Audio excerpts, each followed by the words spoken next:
இயற்கை தந்த வளங்களில் ஒன்று மலை. சிறியதாக இருந்தால் அது குன்று, பெரியதாக இருந்தால் அது மலை. தமிழ்நாட்டிலே, இந்தியாவிலே, உலகத்திலே பல இடங்களில் மலைகள் இருக்கிறது. அந்த மலையில் சிறிய சிறிய பாறைகளும் தனித்தனியாக இருக்கிறது. மழை விழுந்து விழுந்து விழுந்து அது முழுக்காக மாறிவிடுகிறது. அந்த மலைகளை உடைத்து மனிதன் பொதுமக்களுக்காக சாலையை அமைத்தான். கற்களை வைத்து, பாறாங்கல்லை உடைத்து கற்களை அமைத்தான். சில கற்களை உடைத்து அதை வாசப்படியாகவும் வைத்தான், வீடு கட்டவும் வைத்தான். சில கற்களை அதை செதுக்கினான், ஒரு உருவத்தை கொடுத்தான். உருவத்தை கொடுத்து சிற்பங்களாக அதை வடித்தான். அதை தூண்களிலும் பார்க்கும் மண்டபங்களிலும் எல்லா இடத்திலையும் அதை வைத்தான். அந்த முக்கியமான அந்த ஒரு கர்ப்ப கிரகம் என்ற இடத்தில் அங்கேயும் ஒரு கல்லை உருவமாக வைத்தான். அந்த கல்லுக்கு தெய்வம் என்று பெயர் வைத்தான், பல பெயர்களை வைத்தான். இப்படித்தான் கற்களுடைய கதை, கற்களுடைய வரலாறு. அது மலையாக இருந்து கல்லாக மாறி, சிற்பமாக மாறி, தூண்களாக மாறி, ஒரு கோயிலாக மாறி, கருவறையிலே அங்கே ஒரு கல் தெய்வமாக மாறிவிட்டது.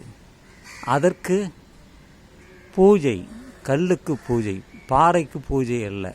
அந்த கர்ப்பகிரகத்தில் இருக்கக்கூடிய கல்லுக்கு பூஜை. எதில் போய் பூஜை செய்கிறார்கள்?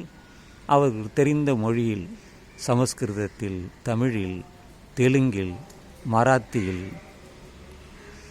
கொங்குனியில், எந்த மொழி தெரியுமோ அதில் அவர்கள் சொல்கிறார்கள். இதெல்லாம் அந்த கல்லுக்கு காதில் விழுமா, தெரியுமா? தெரியாது. ஆனால் மனிதன் அப்படித்தான் நம்புகிறான். இதெல்லாம் அந்த கல்லுக்கு போய் சேரும், கல் தெரிந்து கொள்ளும், அது நாம் கேட்கக்கூடியதை புரிந்து கொள்ளும், புரிந்து கொண்டு நமக்கு வேண்டியதை தரும் என்று நம்புகிறான்.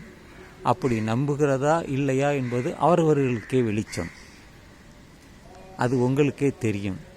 அதனால் உங்களுக்கு என்ன பலன் கிடைத்தது என்று. அது ஒரு குருட்டு நம்பிக்கை, மூட நம்பிக்கை. எந்த பலனும் இல்லாமல் அது வார்த்தைகளை சொல்வது. கஜுமஜு குஜு மஜுகுஜு பச்சா ஜஜு ஜஜு ஜச்சா ஜீனு மூணு மழை பழக்கலக்கல்லா இலக்கலக்கல முகக்கு மக்கா. இப்படி ஒரு சொன்னால் இந்த வார்த்தைகளுக்கு கடவுளுக்கு தெரியுமா, கல்லுக்கு தெரியுமா? தெரியாது. மனிதனுக்கு புரிந்த வழியில் சொல்லலாம். நீரோடு வாழ்க, மலையோடு வாழ்க, காற்றோடு வாழ்க, மேகத்தோடு வாழ்க, பூமியோடு வாழ்க என்று சொல்வது நமக்கு புரியும். அது எதுவும் இல்லாமல் கிச்சு பிச்சு கச்சா ஜனமட பச்ச பஞ்சு மகாச்சோ ஜச்சு பச்ச பச்ச சச்சோ எஜ் பச்ச எஜ்ஜா ஜோ ஜா ஜி ஜே ஜே ஜே ஜோ ஜூ ஜே ஜே பாபா ஜே ஜே ஜஜ ஜோ ஜஜ ஜே ஜஜ ஜோ பச்ச சோ பச்ச சச்சோ. இப்படி சொல்வது எப்படி இருக்கிறது? எல்லாம் வார்த்தைகள் தான். புரிந்து கொண்டால் அதற்கு அர்த்தம் தெரியும், புரிந்து கொள்ளாவிட்டாலும் அதுக்கு எந்த பலனும் இல்லை. நான் உங்கள் ஒரு இடம் நீங்கள் வாழ்க, தமிழ் வாழ்க என்றால் உங்களுக்கு தமிழ் தெரியும், எனக்கு தமிழ் தெரியும். வாழ்க வணக்கம் என்று சொன்னால் உன்னிடம் இருக்கக்கூடிய அந்த இதயத்தில் இருக்கக்கூடிய அந்த ஆன்மாவை நான் வணங்குகிறேன். என்னை நீ வணங்கினால் என்னிடம் இருக்கக்கூடிய ஆன்மாவை நீங்கள் வணங்குகிறீர்கள். அது அத்தோடு முடிந்து விடுகிறது. நண்பர்களே, சிந்திக்க வேண்டும். ஏன் நான் பகுத்தறிவோடு சிந்திக்க வேண்டும். அறிவு இருக்கிறது, மொழி இருக்கிறது, நல் வார்த்தைகள் இருக்கிறது. இனிய சொல் உளவாக இன்னாத கூறல் காயிருப்ப கனியிருப்ப காய் கவர்ந்தற்று என்று திருக்குறள் சொல்வார். இனிய சொற்களை சொல்லுங்கள், இன்னாத சொற்களை சொல்லாதீர்கள். பழம் இருக்கும் பொழுது எதுக்கு காயை எடுத்து உண்கிறீர்கள் என்பது தான் திருவள்ளுவர் சொல்கிறார். அதையே தான் நானும் திருப்பி சொல்கிறேன், உங்களுக்கு புரியும்படியாக சொல்கிறேன். நண்பர்களே, புரிகிறதா இல்லையா? நிச்சயமாக உங்களுக்கு புரியும் என்று நான் நம்புகிறேன். இந்த காலை பதிவு உங்களுக்கு ஒரு உள்ளொளி கிடைக்கும் என்று நான் நம்புகிறேன்.